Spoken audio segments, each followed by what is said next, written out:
Hello दोस्तों, स्वागत है आप सभी का। जैसे कि हम चर्चा कर रहे थे कि तिथि के हिसाब से चंद्रमा का जो एक पक्ष बल है वो क्या आपको रिजल्ट आउट होता हुआ दिखा सकता है। तो इसी में आज हम द्वितीय जो होती है सेकंड तिथि शुक्ल पक्ष की, इसके ऊपर चर्चा करेंगे। इसमें मैंने सिर्फ द्वितीय तिथि इसलिए ली है क्योंकि इस तिथि में थोड़ा सा एक कॉम्प्लिकेशंस आ सकते हैं।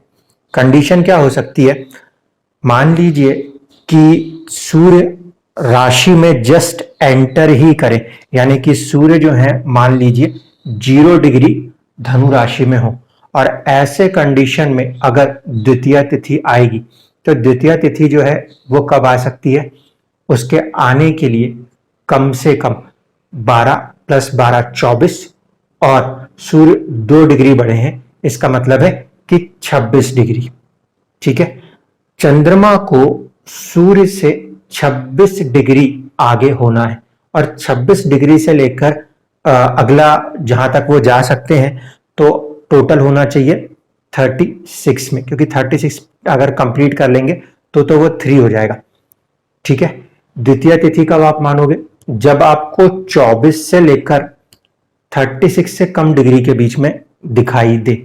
ऐसे कंडीशन में आप ये मानिए इस पर्टिकुलर तिथि में एक स्पेशल बात आ जाएगी, वो ये जो हमने पढ़ी भी थी। अगर आपने मेरे पुराने वीडियोस को देखा हो तो वहां पे हमने बात की थी, सूर्य यदि 9 नंबर या 12 नंबर, यानी कि सूर्य यदि धनु राशि में या फिर मीन राशि में हो तो ऐसे में जो द्वितीय तिथि है वो दिग्धा हो जाती है। अब इस बात को यहां से समझ पाएंगे।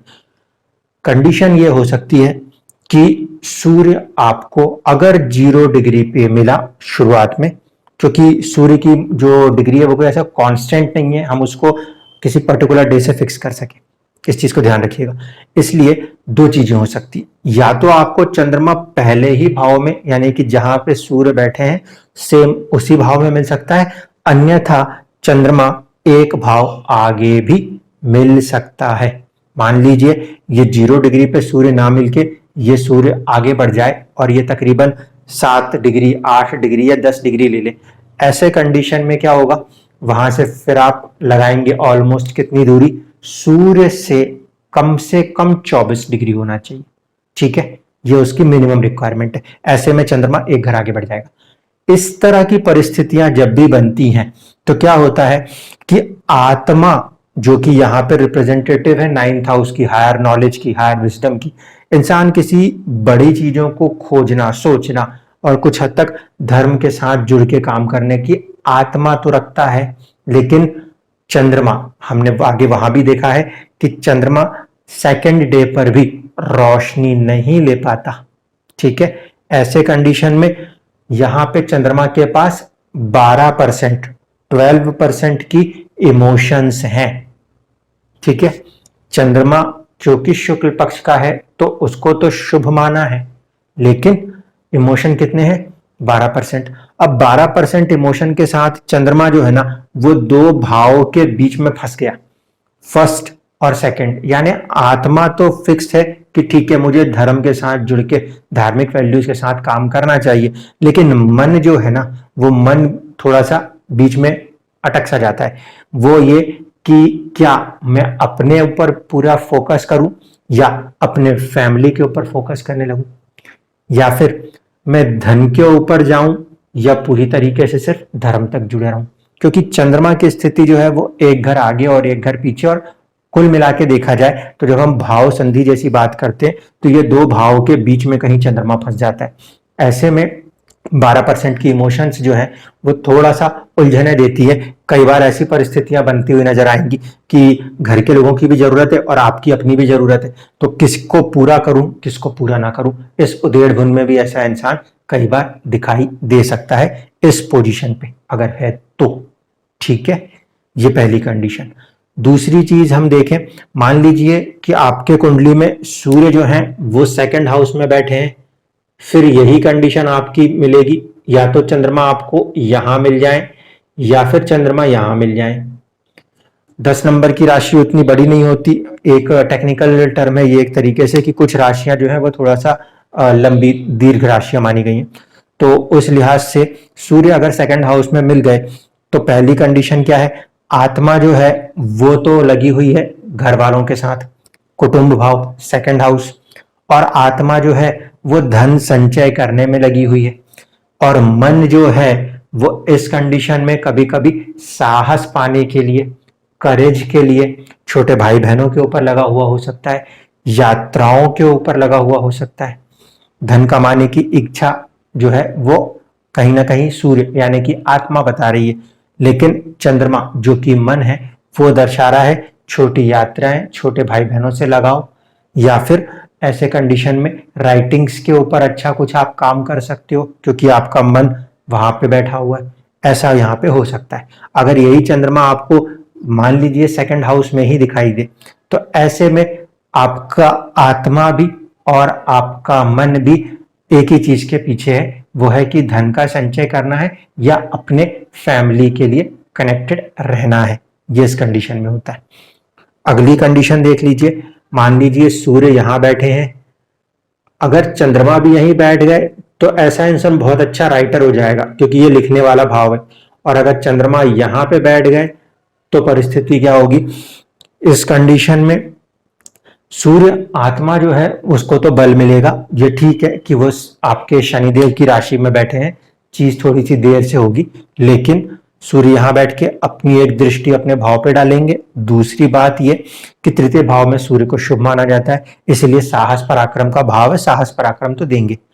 चंद्रमा अगर यहीं पे आ गया तो ऐसे कंडीशन में मन भी साहस दे रहा है और आत्मा भी साहस दे रही है, लेकिन बात वही है, द्वितीय तिथि होने के कारण चंद्रमा दोनों राशियों के मध्य में आ गया है, वह आधा उसका है और आधा इसका है वाली कंडीशन है, करने लग जाएगा।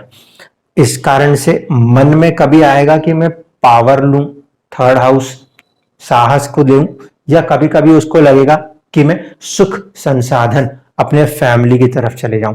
यानी कि ऐसे लोगों की जिंदगी में कई बार ऐसी परिस्थितियां भी देखी जा सकती हैं जहां पे उनको अपने काम के लिए यात्राएं भी करनी पड़ रही हैं और कभी कभी उनका मन कर रहा है कि मैं अपने घर वालों के साथ भी रहूं।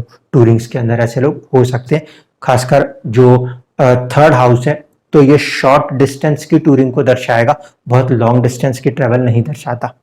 ठीक है, अगर मान लीजिए आपका सूर्य आपको मिले फोर्थ हाउस में, अब चंद्रमा या तो फोर्थ में ही मिल जाए या फिर फिफ्थ में मिलेगा। अब ऐसे इंसान की आत्मा जो है वो तो लगी हुई है कहीं ना कहीं अपने फैमिली के साथ, फोर्थ हाउस प्रॉपर्टी के साथ भी लगी हुई है, मोक्ष का भाव है, तो इसलिए आत्मा से ऐसा इंसान दूसरों का भला करने के लिए चाहता है। अब चीज ये है कि अगर चंद्रमा भी यहीं बैठ गया तो चंद्रमा जल तत्व और चौथा भाव दर्शाते हुए, अब कल वाला जो हमने देखा था वहां पे 6% का इमोशन था, ये 12% का इमोशन है, थोड़ा ज्यादा इमोशनल होगा ऐसा इंसान लोगों के साथ चैरिटी करने में अगर चंद्रमा यहां मिल जाता है तो। अगर वो चंद्रमा वहां नहीं मिलता, वो एक घर आगे बढ़ जाता है, तो यहाँ पे ये इमोशंस अपने संतान के साथ जुड़ सकते हैं, प्रेम के साथ जुड़ सकते हैं, पढ़ाई क्योंकि ये फिफ्थ हाउस है एजुकेशन का, उसके साथ भी जुड़ सकते हैं। तो ऐसा इंसान जो है वो कहीं ना कहीं हम कह सकते हैं, पहला तो ये मोक्ष भाव में आत्मा बैठी है, किसी ज्ञान को अर्जन करे और अर्जित करके दूसरों को देने का प्रयास करे। ऐसे लोग ऐसे कामों को भी करते हुए मिल सकते हैं, वहां पे उनकी आत्मा उनके मन को भी खुशी मिलती हुई दिखाई दे सकती है। या फिर फिफ्थ हाउस जो है वो एंटरटेनमेंट का भी है, तो ऐसे कंडीशन में कभी कभी चुनौती ये भी आ जाती है कि इंसान बहुत ज्यादा एंटरटेनमेंट में मन लगा ले। लेकिन चंद्रमा यहाँ पे भी कितना इमोशन दे रहा है, सिर्फ 12% का। आत्मा जो कनेक्ट कर रही है वो फोर्थ हाउस फैमिली के साथ कनेक्ट कर रही है, सूर्य क्योंकि उग्र ग्रहों में से एक है इसलिए चुनौतियां जरूर आती हैं घर के अंदर। फोर्थ हाउस जो है वो आपकी कहीं ना कहीं मेंटल हैप्पीनेस को दर्शाता है, और वहां पे सूर्य जैसे ग्रह का बैठ जाना आपको इमोशनली बहुत ही ज्यादा क्या है, एक अथॉरिटेटिव बनाने का प्रयास करता है, जिसके कारण से लोगों के साथ जुड़ने में थोड़ी सी चुनौती महसूस होने लगती है। अब अगर मान लीजिए आपके कुंडली में सूर्य जो है वो पंचम में बैठे हों, चंद्रमा भी यहां पे आ जाए तब तो अच्छी बात, या फिर चंद्रमा यहां आ सकते हैं। अब देखिए इस स्थिति में क्या होगा, सूर्य तो अपनी उच्च राशि में बैठे हैं, आत्मा का जो संबंध है वो तो कहीं आपके एक ऐसे भाव से है जो कि नॉलेज को दर्शाता है। ठीक है, ये जरूर है कि यहाँ पे सूर्य थोड़ा सा सतर्क होना पड़ता है फीमेल चार्ट में, संतान को लेकर गर्भहानि ना कर दे। सूर्य का पंचम में बैठना जो कि नवम का स्वामी है, ये एक अच्छा योग तो माना जाएगा। प्लस पॉइंट क्या है इसके अंदर, प्लस पॉइंट ये है कि ऐसे लोग कहीं ना कहीं पढ़ने में या फिर एंटरटेनमेंट में ऐसी किसी चीज के साथ अपनी बिल्कुल आत्मा लगा देते, जिस चीज के पीछे पढ़ेंगे उस चीज को बिल्कुल हासिल करने के लिए बारीकी से लग जाएंगे। चंद्रमा अगर साथ में बैठ गया तो मन भी उसी चीज में लग जाएगा। अब इसमें 50-50 की कंडीशन हो सकती है कि अगर एंटरटेनमेंट में लग गया तो फिर डिस्ट्रैक्शन हो सकता है पढ़ाई से, और पूरी पढ़ाई में लग गया, क्योंकि ये कॉलेज लेवल एजुकेशन है, पढ़ाई में लग गया तो ऐसे कंडीशन में ये बहुत अच्छे चले जाएंगे। इस फॉर्मेशन में कई बार जो है ये प्रेम का भाव भी है, तो आपकी आत्मा और आपका मन जो है वो प्रेम को पाने के लिए आगे बढ़ सकता है। चंद्रमा लेकिन वही है 50-50% की स्थिति रखता है कि वो प्रेम में जाए कि सर्विस में जाए। छठा भाव जो होता है सर्विस का होता है। यहाँ पे चंद्रमा कहीं ना कहीं राशि से उच्च होते हुए नजर आते हैं, आत्मा भी उच्च हो रही है और मन भी उच्च हो रहा है, लेकिन जो चंद्रमा है उसके पास इमोशंस कितने हैं, सिर्फ 12%। तो वो 12% के इमोशंस के साथ अपने सर्विस के साथ जुड़ने में, और आत्मा कभी एंटरटेनमेंट में लग गई तो चुनौती होगी। ये कॉम्बिनेशन अच्छा काम वहां कर सकता है जहां पे एजुकेशन में आत्मा लगती हो और उसी एजुकेशन को एज ए सर्विस दूसरों को प्रोवाइड करने के लिए आप अपना मन लगा दो। तो ऐसे लोग जो ज्ञान को लें और ज्ञान को दूसरों को देते रहें तो उनको आत्मा से भी खुशी मिलती रहेगी और मन से भी खुशी मिलती रहेगी। अगर फॉर्मेशन आपको दिखाई दे कि आपका सूर्य 6th हाउस में है, तिथि आपको द्वितीय ही देखनी है, ये ध्यान रखिएगा। और ऐसे कंडीशन में अगर हम देखें कि क्या कंडीशन बनेगी, अगर सूर्य और चंद्रमा दोनों यहां आ गए तो चंद्रमा के पास बल है क्योंकि वो उच्च राशिस्थ हो रहे हैं, षडबल आपको अलग से देखना पड़ेगा। ये सर्विस के अंदर आत्मा भी आ गई और मन भी आ गया, ऐसा इंसान कॉम्पिटिटिव एग्जाम्स को बहुत अच्छे से क्रैक करने की क्षमता दिखा देगा।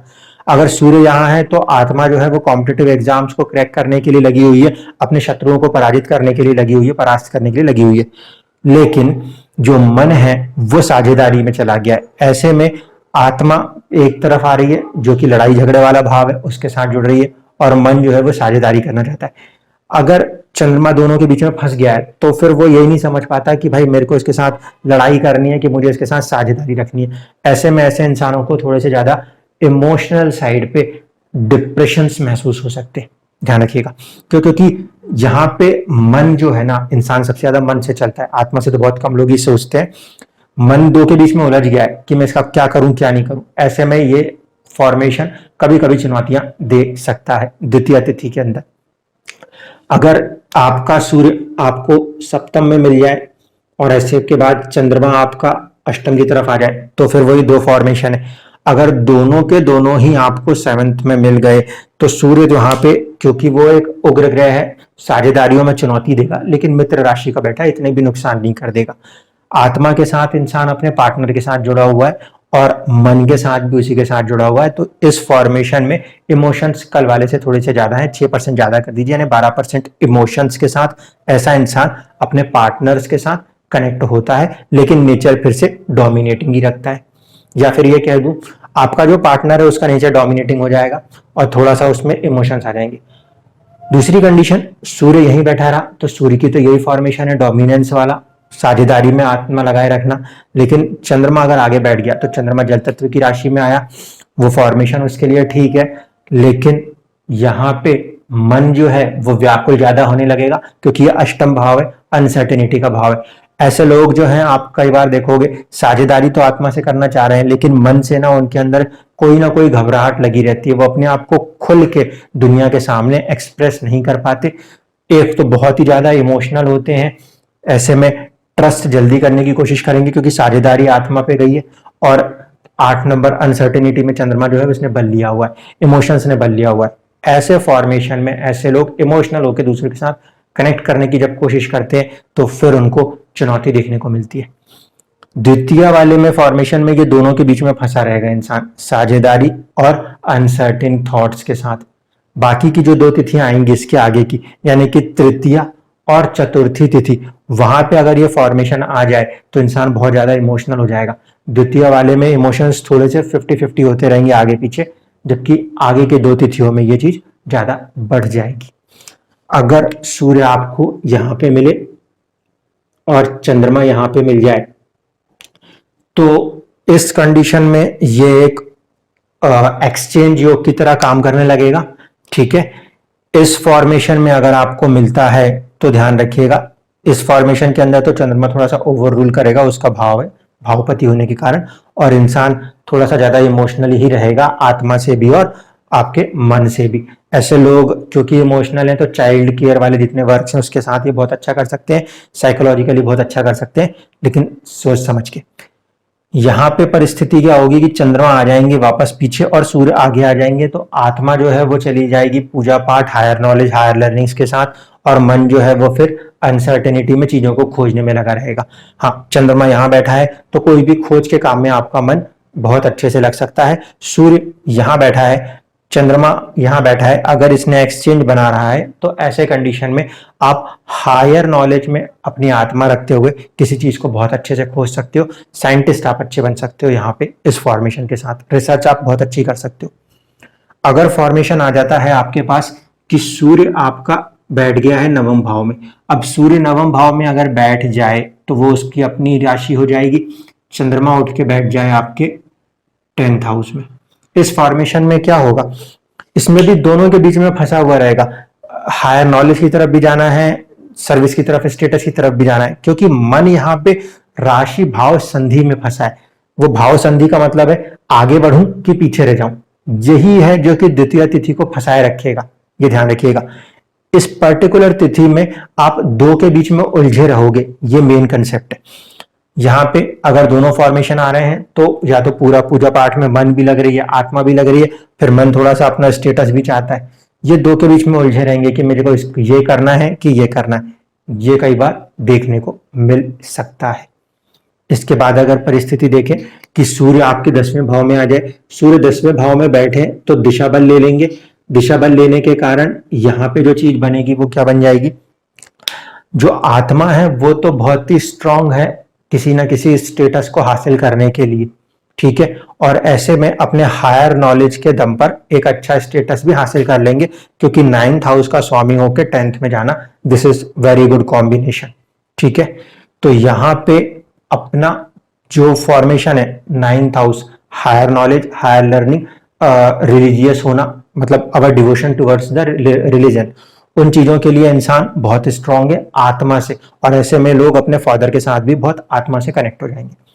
इसमें चुनौती क्या खड़ी है, चंद्रमा जो है ना वो 10वें भाव जो है वो कहीं ना कहीं अर्थ त्रिकोण है, पैसा बनाने का त्रिकोण है। यहाँ पे मन करेगा पैसा बनाने का, आत्मा जो है वो भी पैसा बनाने जा रही है, मन भी पैसा बनाने जा रहा है, या दोनों स्टेटस बनाने जा रहे हैं, अच्छा कहा जा सकता है।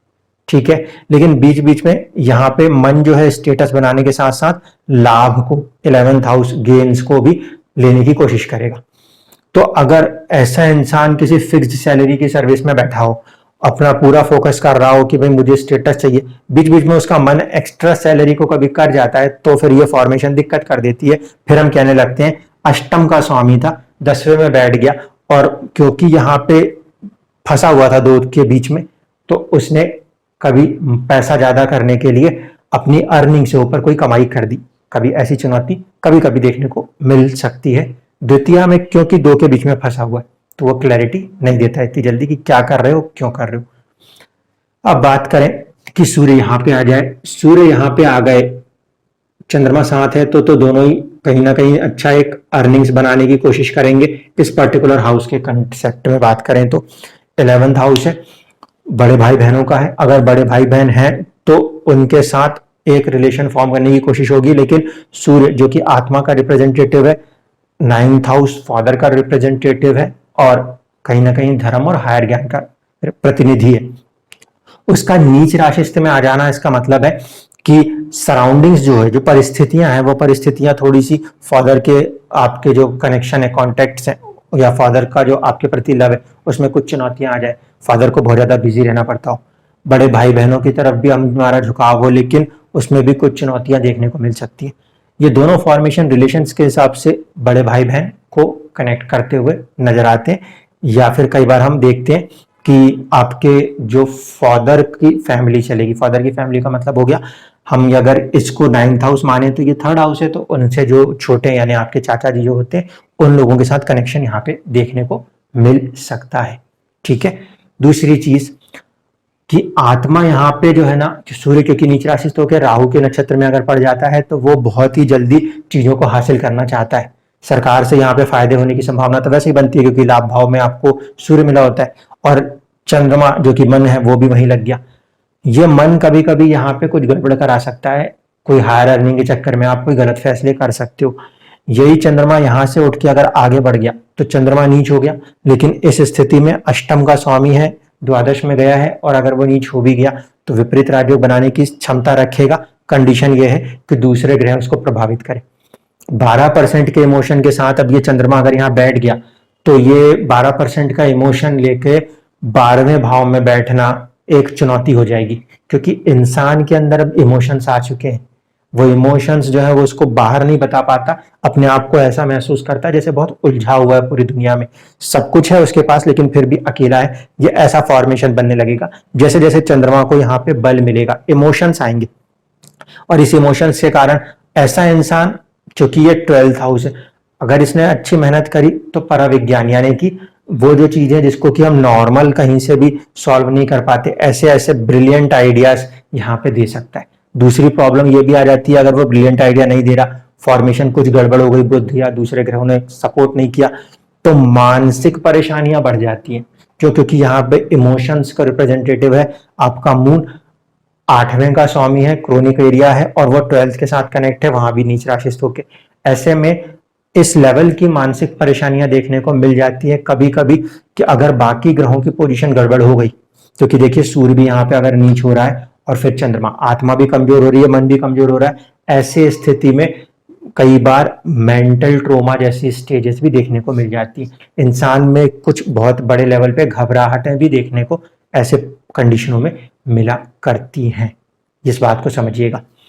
हेल्थ के मामले में यहाँ पे हमें ज्यादा सतर्क होना पड़ता है, क्योंकि इंसान इमोशनल है लेकिन अपने इमोशंस को बाहर निकाल नहीं पा रहा, बहुत ज्यादा चुप चुप गुमसुम से रहने वाली प्रवृत्तियां ऐसे लोग दिखा सकते हैं। दूसरी चीज फिर कॉम्बिनेशन हो कि यहाँ पे से सूर्य यहाँ बैठा है, चंद्रमा यहाँ या यहाँ पे बैठ जाए, इसका मतलब आपका सूर्य जो है वो 12th हाउस में बैठा हो, तो या तो चंद्रमा यहां मिल जाए, यहां मिल जाए। सूर्य 12th में बैठ गया है तो ऐसा इंसान, क्योंकि 9th हाउस हायर नॉलेज का सुख है, तो हायर नॉलेज के सुख के साथ विदेश में काम करते हो तो बहुत ही अच्छी फॉर्मेशन आ जाएगी, क्योंकि उस कंडीशन में मन भी और आत्मा भी वहां पे बस जाएगी, बहुत अच्छे राइज कर जाएंगे। दूसरी चीज वही हेल्थ के हिसाब से यहाँ पे फिर चुनौतियां हो सकती हैं, अगर विदेश का फैक्टर नहीं जुड़ता हो तो हॉस्पिटल के फैक्टर के साथ जुड़ के काम होता हो, यानी कि 12th हाउस की एनर्जी के साथ अगर आप कनेक्ट होकर काम कर रहे हो तो ठीक है, नहीं तो फिर ये मानसिक व्याधियों को बताने लगेगा। चंद्रमा अगर लगन में है और सूर्य यहाँ बैठे हुए हैं तो ऐसे में मन जो है वो कभी कभी विदेश जाना है, खर्चे एक्सपेंस जो है 12th हाउस एक्सपेंडिचर, उसको करने में आत्मा और मन लगी हुई है, और फिर वही चीज खुद के ऊपर, सेल्फ के ऊपर, क्योंकि चंद्रमा अगर 1st हाउस है तो सेल्फ को दिखा रहा है, ऐसे में मन जो है वो कहीं ना कहीं अपने ऊपर भी किसी चीजों को लेके लगने लगता है। दूसरी चीज ये भी हो सकती है कि ये 1st हाउस है जो कि हेल्थ को रिप्रेजेंट करता है, सूर्य हेल्थ का कारक है, वो 12th में गया और चंद्रमा यहाँ पे आ गया, ऐसे स्थिति में अगर बाकी ग्रहों की स्थिति गड़बड़ हो गई तो क्रोनिक डिसीज होने की संभावना बना देगा। ध्यान रखिएगा, क्यों? क्योंकि चंद्रमा अष्टम से आया है और प्रभावित किसको कर रहा है, ट्रांसफॉर्म किसको कर रहा है, हेल्थ को ट्रांसफॉर्म कर रहा है। अगर यहाँ चंद्रमा बैठ जाए तो गुरु की स्थिति बहुत इंपॉर्टेंट हो जाएगी संभालने के लिए पूरी सिचुएशन को। ये फॉर्मेशन जो है ये चुनौतीपूर्ण है, लेकिन इसका पॉजिटिव साइड यही है, जो लोग विदेशों से जुड़ के, हॉस्पिटलों से जुड़ के 12वें भाव को किसी भी तरह से एक्टिवेट करके अपनी आत्मा और अपने मन को लगा लेते हैं तो फिर उनको कोई नेगेटिव रिजल्ट नहीं मिलता। ऐसे लोग बहुत ही अच्छे ज्ञान के उपदेशक भी हो सकते हैं और रिसर्च और अच्छे कामों में ये लोग बहुत ही बढ़िया कर सकते हैं। तो ये रहती है द्वितीय तिथि। प्रॉब्लम आपको बस समझ में आनी चाहिए इंसान के इमोशंस बढ़ रहे हैं लेकिन वो फैसले करने की स्थिति में नहीं है, मैं इस भाव का फैसला करूं कि उस भाव का। इसलिए इनकी जिंदगी में हमेशा दो राहों की स्थिति बनी रहती है कि मुझे इधर जाना है कि मुझे उधर जाना है। इसके बीच में फैसला करने के लिए जिंदगी इनको बार बार कहीं ना कहीं हिट करती रहती है कि आप बताओ किस तरफ आप जाना चाहते हो। इसी कंडीशन में चंद्रमा को अपना बल रखना पड़ेगा, यानी कि आपको अपने मन के ऊपर बहुत स्ट्रांगली कंट्रोल रखना होगा मेडिटेशंस करते हुए, ताकि आप खुद फिक्स कर सकें कि भाई मेरे लिए आज जरूरी ये है, जॉब के कारण मुझे लंबी यात्राएं छोटी यात्राएं करनी है या मुझे अपने फैमिली को टाइम देना है। इसको आपको बैलेंस करते हुए चलना पड़ता है इन सिचुएशनों में। धन्यवाद।